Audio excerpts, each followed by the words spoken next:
Firman Nur. Selamat malam Bapak-Bapak. Selamat malam. Assalamualaikum. Waalaikumsalam, Pipi. Waalaikumsalam warahmatullahi wabarakatuh.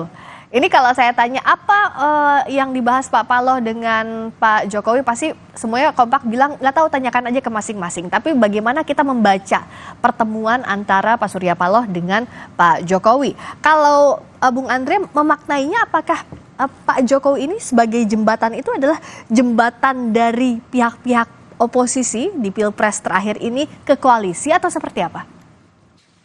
Jadi begini Friska, saya rasa sampai saat ini kan memang Partai Nasdem masih bagian koalisi pemerintahan Pak Jokowi ya, karena masih ada dua menterinya Nasdem yang ada di kabinet Pak Jokowi. Itu yang pertama. Yang kedua adalah kita tahu Pak Jokowi dan Pak Surya Paloh itu punya hubungan sangat baik. Beliau berdua adalah seperti kakak dan adik yang punya hubungan yang sangat-sangat akrab. Jadi menurut saya pertemuan yang kemarin itu ya kita sikapi sebagai pertemuan yang positif, yang baik bagi bangsa dan negara, bahwa silaturahim antar bangsa, presiden dengan ketua partai itu kan baik. Kan pemilu sudah selesai. Yang kita tunggu sekarang bagaimana perhitungan rekapitulasi KPU selesai. Nah, sambil menunggu kan tidak ada salahnya silaturahim itu bisa berjalan, terutama juga menunjukkan kepada rakyat kita boleh berbeda pilihan, berbeda pandangan, tapi setelah pemilu ya kita harus bersatu lagi sebagai negara besar, sebagai keluarga besar negara kesatuan Republik Indonesia. Menurut saya hal-hal yang positif saja. Bisa saja nanti Pak Jokowi atau Pak Prabowo ketemu tokoh-tokoh lain, termasuk mungkin siapa tahu nanti habis rekapitulasi ketemu dengan Ketua Majelis Suro PKS. Kan tidak ada yang tidak mungkin dalam politik ini.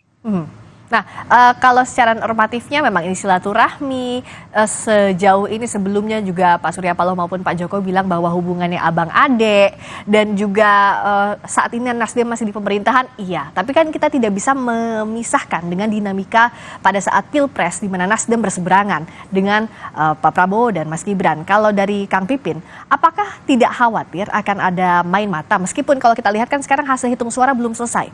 Tapi yang saat ini jadi pertanyaan, siapa yang berani berada di posisi oposisi. Kalau PKS melihatnya seperti apa? Apalagi tadi PKB bilang bahwa ini tidak ada komunikasi sebelumnya dengan koalisi perubahan soal pertemuan ini.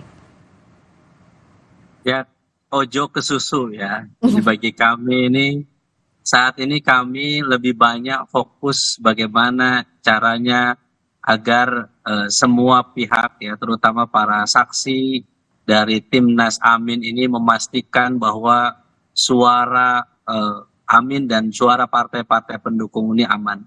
Jadi sebetulnya fokus kita adalah itu. Kami saat ini memantau, memastikan bahwa semua pihak ini sudah siang malam bekerja memastikan bahwa proses pemilu ini berjalan secara jurdil. Kami mengumpulkan banyak data, kami mengumpulkan banyak kekurangan dan kecurangan yang terjadi di mana-mana. Adapun pertemuan Pak Surya Paloh dengan Pak Jokowi itu haknya beliau, dan bagi kami setiap partai politik silakan saja ada pertemuan, tetapi kami harus sampaikan ya, terutama kami dari PKS, fokus kami saat ini adalah mengawal suara rakyat yang saat ini masih diperjuangkan, dan terus kami memastikan di setiap tahapan mulai dari TPS, PPK, kemudian sampai nanti tingkat kabupaten sampai nasional, memastikan suara itu firm, clear ya, tidak ada kecurangan di situ. Kalau ada kecurangan kita laporkan, kita proses sebaik-baiknya sehingga nanti rakyat merasakan keadilan. Oke, Kang Pipin, tapi setelah pertemuan itu tidak ada pertanyaan dari koalisi ke Pak Surya Paloh ataupun sebaliknya Pak Surya Paloh menyampaikan apa yang dibahas lebih detailnya? Ya, sebetulnya hari ini ada pertemuan antar sekjen partai, ketiga partai koalisi pengusung Amin, dan tentu ada pembahasan, tetapi sekali lagi kami menghormati semua keputusan, kami memahami hak masing-masing untuk membuat keputusan mau ketemu dengan siapapun. Tetapi saya harus tegaskan sebagai jubir Amin dan juga sebagai jubir PKS, bagi PKS saat ini konsentrasinya adalah fokus mengawal suara rakyat di setiap tahapan. Baik. Jadi kami sangat menghargai semua jerih payah para pendukung, para saksi, semua petugas yang saat ini bertugas untuk memastikan mengawal karena ketika KPU belum memutuskan siapa dapat berapa, partai mana mendapatkan berapa persen, maka sebetulnya membahas koalisi dengan siapa, berada di pemerintahan atau di luar pemerintahan atau menjadi oposisi, itu terlalu jauh. Saat ini kami concern bagaimana mengumpulkan data-data dan fakta untuk memastikan bahwa suara yang didapatkan itu clear, tidak ada pencurian, tidak ada penggelembungan suara, itu yang kita perjuangkan. Oke, jadi dianggap terlalu dini kalau bicara koalisi sekarang. Kalau Mas Firman membacanya, apakah manuver Pak Jokowi ini, ya mau tidak mau, meskipun belum ada hasil resmi rekapitulasi KPU berbekal hasil hitung cepat dan hasil hitung sementara, apakah ini bagian jembatan tadi untuk mengamankan pemerintahan ke depan, untuk menarik partai-partai yang berkemungkinan besar menjadi oposisi ke koalisi, seperti apa yang dilakukan Pak Jokowi di periode kedua pemerintahannya? Yang menarik bagi saya adalah ini pertemuan dua kingmaker ya. Para raja ini sedang bertemu dalam pengertian pengaruh keduanya adalah sangat esensial karena raut wajah pemilu kita pada tahun ini sangat ditentukan oleh keduanya.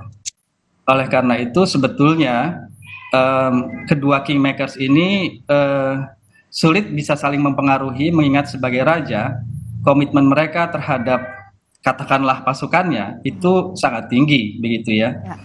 Saya ingin katakan Pak Surya Paloh memang belum punya sejarah sebagai oposisi, tapi dialah yang memulai sejarah baru dengan mengangkat Anies, sosok yang memang sebetulnya tidak diinginkan oleh Jokowi, dan dia mempertaruhkan diri dan partainya untuk melawan kehendak Jokowi. Di situ sudah dimulai sebetulnya benih-benih oposisi sebetulnya terhadap Jokowi dan juga pilihan-pilihan politik Jokowi.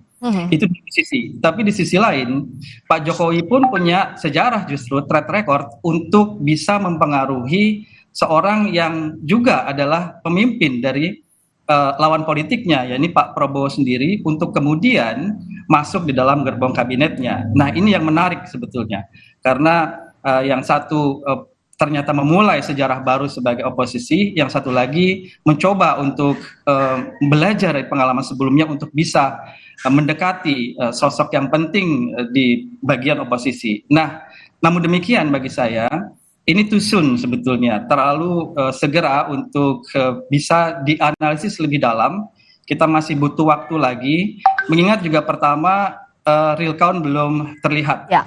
Dua, situasi kebatinan masing-masing paslon ini masih cukup panas untuk bisa berpikir lebih settle begitu ya, lebih dingin, lebih tenang begitu. Jadi kita bisa lihat ini sebagai sebuah pertemuan yang biasa, yang kalau kita lihat dari sisi positifnya adalah ya dialog untuk menunjukkan kepada publik bahwa perbedaan politik tidak mesti harus membuat negara ini menjadi terbelah begitu. Tapi untuk langkah selanjutnya ya masih butuh waktu. Tapi masing-masing jelas akhirnya punya kepentingan, mengingat juga sistem kebiasaan politik kita adalah ingin juga mayoritas di parlemen, meskipun itu agak bertentangan dengan sistem presidensialisme, karena seharusnya presiden terpilih cawe-cawe ya. Dan memang saat ini kita sangat membutuhkan satu postur oposisi yang memang baik begitu ya, yang kebetulan pada saat ini ada partai-partai yang juga tangguh gitu, dan itu sangat diperlukan sebetulnya bagi demokrasi kita, karena demokrasi tanpa oposisi yang kuat ya hanya demokrasi kaleng-kaleng. Demokrasi tanpa checks balances yang efektif, efisien demi kepentingan bangsa, ya itu juga demokrasi yang akhirnya akan menuju elitisme begitu. Oke. Nah, tadi bicara soal bagaimana langkah ke depan, apakah ini terlalu dini? Tapi kan kalau kita bicara soal politik tidak ada kata terlalu. Artinya semuanya harus disiapkan jauh-jauh hari. Bung Andre juga apakah melihat bahwa ini tidak terlalu dini pertemuan ini kalau diartikan selain silaturahmi juga menjejaki koalisi? Jadi gini Friska, kalau koalisi tentu saya rasa seluruh partai saat ini lagi menunggu hasil rekapitulasi yang ada. Apalagi kayak Pipin sama saya kan nunggu hasil penetapan KPU untuk pencalekan masing-masing. Jadi saya rasa kalau untuk bicara tahapan koalisi, duduk bersama tentu akan dimulai setelah tanggal 20 Maret, setelah KPU menetapkan. Nah, itu yang pertama. Yang kedua, tapi tentu jangan sampai ya langkah baik yang dicontohkan oleh Pak Jokowi dan Pak Surya Paloh itu tidak kita apresiasi.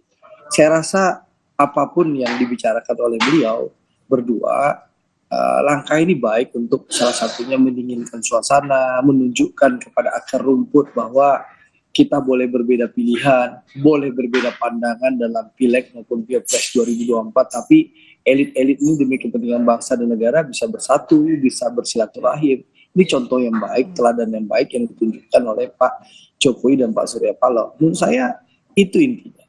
Apakah nanti ada pembicaraan politik lebih lanjut, ya tentu menurut analisis saya ya sebagai pelaku, semua partai akan bicara nanti setelah penetapan KPU. Tapi tidak ada salahnya untuk silaturahim. Saya sedang kunjungan kerja reses sekarang di Jawa Barat, hampir dihadiri oleh berbagai partai politik ada yang kubu Amin, ada kubunya Mas Ganjar sama Pak Mahfud.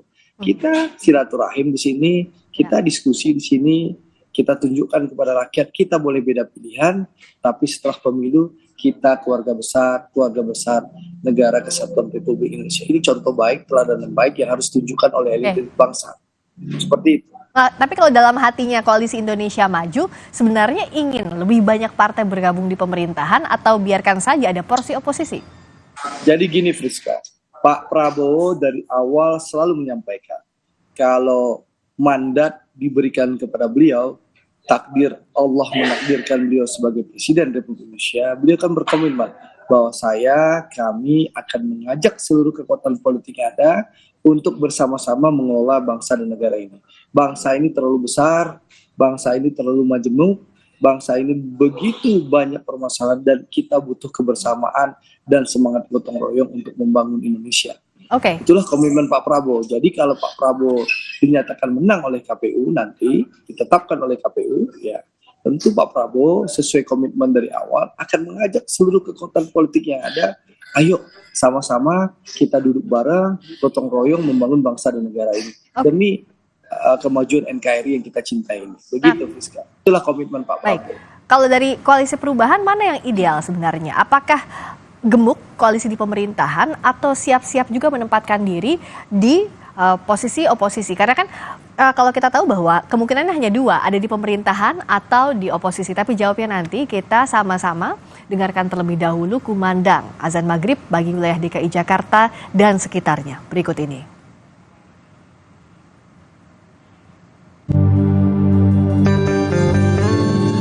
Selamat menunaikan ibadah sholat maghrib bagi Anda yang menjalankan, khususnya di wilayah DKI Jakarta dan sekitarnya. Menyambung pertanyaan tadi, Kang Pipin. Jadi kalau dari Koalisi Perubahan, kan nanti kemungkinannya hanya dua, di pemerintahan atau oposisi. Sudahkah terpikirkan kira-kira mana posisi yang paling memungkinkan yang harus diambil PKS atau juga partai-partai di Koalisi Perubahan? Ya, bagi kami di dalam maupun di luar pemerintahan sama-sama terhormat. Dan yang kita bangun adalah bagaimana pemerintahan ke depan itu efektif. Dan yang lebih penting lagi adalah bahwa kita, siapapun yang menang, tidak boleh menang di atas kecurangan. Dan siapapun yang curang, maka harus diproses, ya harus diadili seadil-adilnya. Baik oleh Bawaslu maupun oleh Mahkamah Konstitusi. Jadi bagi kami saat ini, berbicara koalisi, oposisi, atau mendukung pemerintah, saat ini memang terlalu dini untuk membahas itu. Kami harus sampaikan bahwa semua pertemuan, semua silaturahmi silahkan, tapi tidak boleh kompromi terhadap kecurangan, terhadap pelanggaran. Poin pentingnya itu bagi kami. Jadi saat ini tidak bisa misalnya ketika ada satu kecurangan dan pelanggaran, kemudian diselesaikan di meja perundingan. Semua kecurangan pelanggaran dalam proses pemilu ini harus diadili seadil-adilnya. Harus diproses secara konstitusional, baik oleh Bawaslu maupun oleh Mahkamah Konstitusi. Jadi saya kira kami menghormati ketika sudah ada mewacanakan, ada koalisi, oposisi dan sebagainya. Kami sendiri dari PKS mengatakan kami akan mengambil keputusan oleh Musyawarah Majelis Syuro. Keputusan penting dan strategis akan diambil setelah proses pemilu ini selesai. Setelah nanti KPU mengumumkan siapa pemenangnya, kemudian nanti setelah pemenangnya bagaimana proses kemudian judicial review ke MK terkait dengan hasil keputusan KPU, dan kemudian nanti bagaimana selanjutnya, insya Allah musyawarah majisyuro yang akan memutuskan. Keputusan itu berdasarkan apa? Maslahat madorotnya, bagaimana untuk masyarakat dan rakyat Indonesia secara keseluruhan. Oke. Nah, terakhir kalau Mas Firman, jadi yang paling ideal sebenarnya banyak oposisi dengan kalau peta kekuatan sekarang kan seperti yang tadi kita sudah sama-sama simulasikan, ya kurang lebih di pemerintahan itu 40% lebih kalau misalnya yang memenangkan secara resmi adalah Prabowo Gibran dan sisanya di luar pemerintahan. Mas Firman lihat kemungkinannya seperti apa dengan kondisi politik hari ini? Ya, sebetulnya ada secercah harapan bahwa oposisi akan cukup solid, mengingat bahwa partai-partai yang saat ini berpotensi, katakanlah berdasarkan quick count ya, untuk menjadi oposisi adalah partai-partai yang punya leadership yang solid, seperti PDIP, kemudian Nasdem, PKS, dan juga PKB ya, yang memang PKS dan PDIP sendiri pernah punya pengalaman menjadi oposisi yang lama. Jadi bukan satu big problem buat mereka kalau mereka memainkan lagi peran sebagai oposisi. Sedangkan Nasdem sendiri saya kira seperti yang saya katakan, dia justru sebagai pemulai dari oposisi dari Jokowi begitu ya. Sehingga ini tergantung Pak Surya, dan saya kira Pak Surya juga ingin punya sejarah yang tidak menyebabkan Nasdem itu punya katakanlah luka di situ, ingin mempertahankan komitmen. Dan PKB saya kira Caimin juga sudah cukup berdarah-darah di dalam pemilu kali ini, dan dia sudah menguasai PKB selama 15 tahun. Jadi saya kira agak sulit juga ya kalau upaya untuk merekrut PKB takes time, mungkin butuh berapa tahun. Karena biasanya berdasarkan pengalaman butuh sekitar 2-3 tahun agar sebuah partai itu berbalik arah, dan biasanya dimulai dengan pergantian kepemimpinan. Saat ini saya kira PKB cukup solid posisi Caimin. Hanya saja memang P3 yang punya justru pengalaman berbalik arah, tapi jumlahnya tidak signifikan saat ini, sehingga tetap ada potensi bahwa setidaknya kita punya parlemen yang 50-50 dengan penguasa, dan saya kira itu good news ya, terutama bagi kami ilmuwan politik yang menghendaki berjalannya checks and balances dengan jauh lebih baik ketimbang tahun-tahun sebelumnya, karena rakyat banyak yang saat ini mungkin tidak terwakili dalam pemerintahan masih punya hope, masih punya harapan bahwa suaranya itu tetap terdengar dengan merdu, dengan lantang di parlemen, sehingga nantinya parlemen bersama eksekutif akan menghasilkan kebijakan-kebijakan yang jauh lebih baik dari masa-masa sebelumnya. Oke, apakah komposisi parpol di luar dan dalam pemerintahan bisa berimbang? Saat ini kalkulasi masih terus dilakukan oleh masing-masing partai politik sambil menunggu hasil resmi KPU. Terima kasih Bu Andrea Rosiade, Dewan Pembina Partai Gerindra. Terima kasih Kang Pipin Sopyan, jurubicara PKS, dan juga peneliti politik Green, Mas Firman Nur. Terima kasih banyak Bung Andre, Kang Pipin, Mas Firman. Berikutnya saudara, kami kembali dengan sorotan lainnya.